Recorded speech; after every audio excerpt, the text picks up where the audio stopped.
So fertilizers are any material of natural or synthetic origin that is applied to soil or to plant tissue to supply plant nutrition.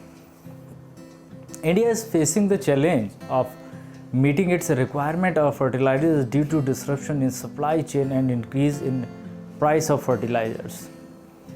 No country has as such area under farming as India. At 169.3 million hectare in 2019, it's a land used for crop cultivation was higher than that of the US, means a 160.4 mh. And if I'm talking about China, that is 135.7 mh. Russia 123.4 mh or Brazil 63.5 mh. India has a legacy of having no dearth of land, water and sunshine to sustain vibrant agriculture. But there's one resource in which the country is short and heavily import dependent. That is mineral fertilizers. India is heavily dependent on import for fertilizers. In fiscal year 2021 to 22, import of all fertilizers touched an all-time high of $12.77. In the context, India today needs to cap and reduce the consumption of fertilizers and reduce its import bill. So now I am going to tell you, so what are different kind of fertilizers? Urea. So urea fertilizers is majorly obtained from natural gas. So since the basic component of natural gas is methane, one can easily obtain hydrogen by subjecting natural gas to a reaction called steam. That is steam reforming. So once we obtain hydrogen, we can react with nitrogen to obtain ammonia, and which can be used alone as a fertilizers or reacted with carbon dioxide to obtain urea fertilizers. In this context, so like diammonium phosphorus and diammonium phosphate, so DAP is the second most commonly used fertilizers in India after urea. So DAP contain 46% of phosphorus and 18% of nitrogen. That is the preferred source of phosphorus for farmers. This is similar to urea, which is their preferred nitrogenous fertilizers contain 46% N. And muriate of potash, if I am talking about, so muriate of potash, also known as potassium chloride, it contains 60% of potash. So potash is essential for plant growth and quality. It plays a vital role in the production of protein and sugars. Question is, how much does India import of direct use, if I am talking about in 2021 to 2022, India imported total of 18.93 MT of fertilizers. That is, if I am talking about, that is $12.77 billion. So the import of raw material, if urea, so urea primarily feedstock is natural gas. In 2021 to 22, India imported 23.42 MT of liquefied natural gas. If I'm talking about in dollar, that is $13.47 billion. So as per the Ministry of Petroleum and Natural Gas data, the fertilizer sector share in the consumption of regasified LNG was over 41%. The industry LNG imports would have then been worth more than $5.5 billion. So diammonia phosphate, if I am talking about, that domestic manufacturers imports intermediate chemicals, namely phosphoric acid and ammonia. So some even produce phosphoric acid by importing rock phosphate and sulfuric acid. Phosphoric acid can be made from the import of sulfur. And if I'm talking about in others way, so what is the impact and what is the detail regarding this? That 8.33 MT of complex fertilizers that contain nitrogen and phosphorus P in short we can say, so potassium K and sulfur S in different ratios. What are the challenges faced by India? That is the major question in front of us. So we have to find out those challenges faced by India right now. So one is rise in global prices. If I'm talking about, though India is facing the challenge of meeting its requirement of fertilizer supply, which has been disrupted ahead of Kharif, showing in the wake of Russia and invasion of Ukraine. Russia is a major importer of natural gas and supplied almost a third or 32% of the gas consumed in the European Union in 2021. Sanctions on Russia have stopped much of this from getting out. So natural gas derived area supply has been disrupted majorly in the wake of Russian invasion. Other is increase in demand of fertilizers right now. So day by day we can see that demand of fertilizers are increasing day by day. Right now the agriculture output of India has increased every year and the country need for fertilizers has also increased. So despite imports, gaps remain between requirements and availability after indigenous production target haven't been met. Demand has increased, but supply has been constant. That's the problem.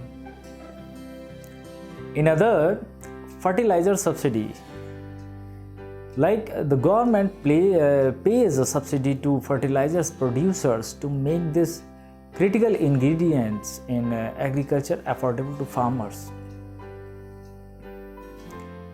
In short way, we can say this allows farmers to buy fertilizers at below market rates. And the difference between the cost of production, or we can say import of fertilizers, and the actual amount of paid by farmers is the subsidy portion. It's borne by the government. And subsidy on urea is also a major cause of this. So the center pays subsidy on area to fertilizers manufacturers on the basis of cost of production at each plant, and the units are required to sell the fertilizers at the government set maximum retail price. So subsidy on non-urea fertilizers are there. The MRP of non-urea fertilizers are decontrolled or fixed by the companies. The center actually, however, pays a flat per ton subsidy on these nutrition to ensure that they are priced at very reasonable levels. Like if I'm giving an example, so example of non-urea fertilizers like diammonium phosphate and morate of potash. If I'm talking about the impact of pandemic, what the impact of pandemic on this issue? The pandemic has impacted fertilizers production, import and transportation across the world during the last 2 years. So China, who is the major fertilizers exporter, has gradually reduced their exports in view of a dip in production. This has impacted countries such as India, which sources 40 to 45% of its phosphatic imports from China. So now the question is, so what are the initiatives taken by India to address this issue? So I'm going to tell you about those initiatives taken by India to address this issue. So number one, neem coating of urea is there. So the Department of Fertilizers has made it mandatory for all the domestic producers to produce 100% urea as a neem coated urea. In short, NCU we can say. So the benefit of NCU are like due to slow release of nitrogen, its use efficiency of a neem coated area urea increases. It's resulting in a reduced consumption of NCU as compared to normal urea. Improvement in soil health. Reduction in usage of plant protection chemicals. Reduction in pest and disease attack new area policy 2015. So objectives of policy are to maximize indigenous urea production, to promote energy efficiency in the urea units, and to rationalize the subsidy burden on the government of India is there. If I'm talking about the new investment policy 2012, so the government announced a new investment policy 2012 in January 2013, and it's made amendment in 2014 to facilitate fresh investment in the urea sector and to make India self-sufficient in the urea sector. Its use of space technology in fertilizer sector. So the Department of Fertilizers commissioned 3-year pilot study on resource mapping of rock phosphate using reflectance and its spectroscopy and earth observation data by National Remote Sensing Center under ISRO, and in collaboration with the Geological Survey of India and the Atomic Mineral Doctorate and the Nutrition Based Subsidy Scheme. It has been implemented from April 2010 by the DOF. Under NBS, a fixed amount of subsidy decided on an annual basis, and it's provided on each grade of subsidized phosphatic and potassic fertilizers, and it's depending on its nutrition content. It aims actually to ensuring the balanced use of fertilizers, improving agriculture productivity, and it's promoting the growth of the indigenous fertilizers industry and also reducing the burden of subsidy. So what should be the India's approach going forward in this area? If I'm talking about the ureas and nitrification, so incorporating ureas and nitrification inhibitions compounds in urea. So these are basically chemicals that slow down the rate at which urea is hydrolyzed, so resulting in the production of ammonia gas and its release into the atmosphere also, and it's nitrified leading to below ground loss of nitrogen through leaching. So by reducing ammonia volatilization and nitrate leaching, it's a more nitrogen is made available to the crop, enabling farmers to harvest the same, if not better, yield with a lesser number of urea bags. Apart from this, other method is also there, so we have to find out, like promoting sales of single super phosphate. In short, we can say SSP. It's containing 16% of phosphorus and 11% of sulfur.